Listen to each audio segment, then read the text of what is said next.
Literature and Culinary English 5.3 Novels and Culinary English.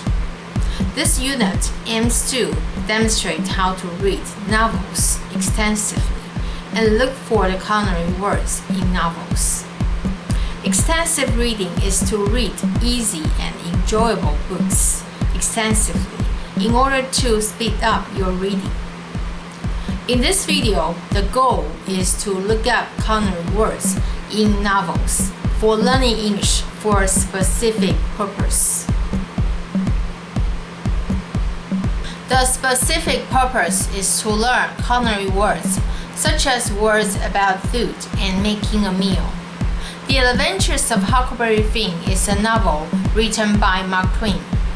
It was published in 2 countries. In 1884, it was published in the United Kingdom. In 1885, it was published in the United States. It is regarded as one of the great American novels. It features local color regionalism. The narrator, Huckleberry Finn, tells the story in this novel in the first person. It is a direct sequel to another novel, The Adventures of Tom Sawyer. The Adventures of Huckleberry Finn gives a vivid description of people and places along the Mississippi River. The narrator Huck didn't go to school until a little later in life, so his language in this novel reflects his incapability of literacy. When Huck was young, his mother died, and his father was completely uneducated, and referred to as uncivilized in this novel. On page 13, the narrator in The Adventures of Huckleberry Finn, Huck Finn talks about a Sunday school picnic. It wasn't anything but a Sunday school picnic, and only a primer class at that. We busted it up and chased the children up the hall, but we never got anything but some donuts and jam. Though Ben Rogers got a rag doll, and Joe Hopper got a hymn book and a tract. And then the teacher charged in and made us drop everything and cut. On pages 16 and 17, Huck Finn talks about what mess he has done during breakfast. One morning, I happened to turn over the salt cellar at breakfast. I reached for some of it as quick as I could to throw over my left shoulder and keep off the bad luck. But Miss Watson was in ahead of me and crossed me off.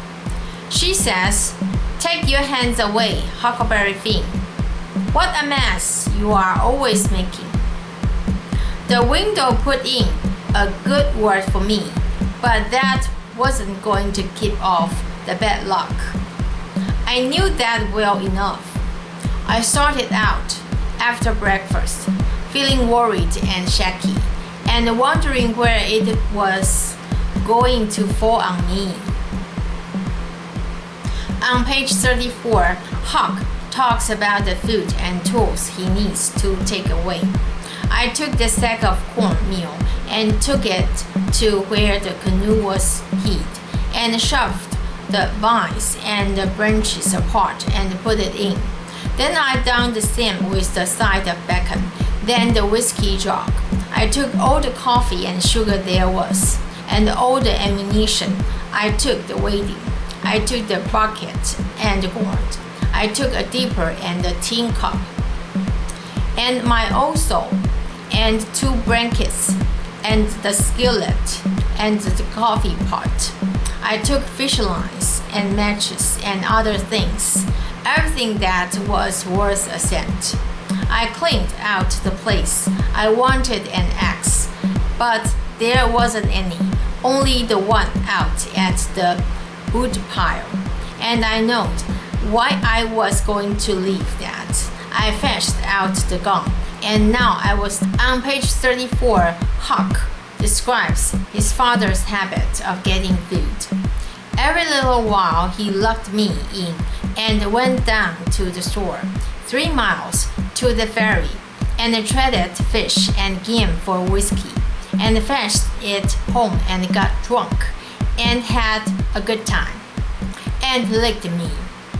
The window, she found out where I was by and by, and she sent a man over to try to get hold of me. But Pop drove him off with the gun, and it wasn't long after that till I was used to being where I was, and liked it. Oh, but the cowhide part. Another novel, Emma, contains depictions of inviting friends to dinner. This novel was written by Jane Austen. It was published in 1816.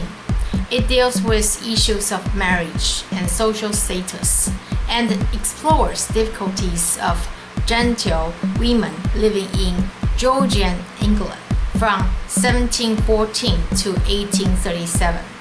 It is a novel about the relationships among 3 or 4 families in a country village. It is set in the fictional village of Highbury and the surrounding estates of Hartfield, Randalls, and Donwell Abbey. At the end of chapter 1, there is a depiction of inviting a friend to dinner based on Emma's request. Emma says, "Only one more, Papa. Only for Mr. Elton." Poor Mr. Elton. You like Mr. Elton, Papa. I must look about for a wife for him. Mr. Woodhouse says, "Mr. Elton is a very pretty young man, to be sure, and a very good young man, and I have a great regard for him. But if you want to show him any attention, my dear, ask him to come and dine with us some day. That would be a much better thing. I dare say Mr. Knightley will be so kind as to meet him." "With a great deal of pleasure, sir, at any time," said Mr. Knightley, laughing, "and I agree with you entirely that it will be a much better thing. Invite him to dinner, Emma, and help him to the best of the fish and the chicken. But leave him to choose his own wife. Depend upon it, a man of 6 or 7 and 20 can take care of himself.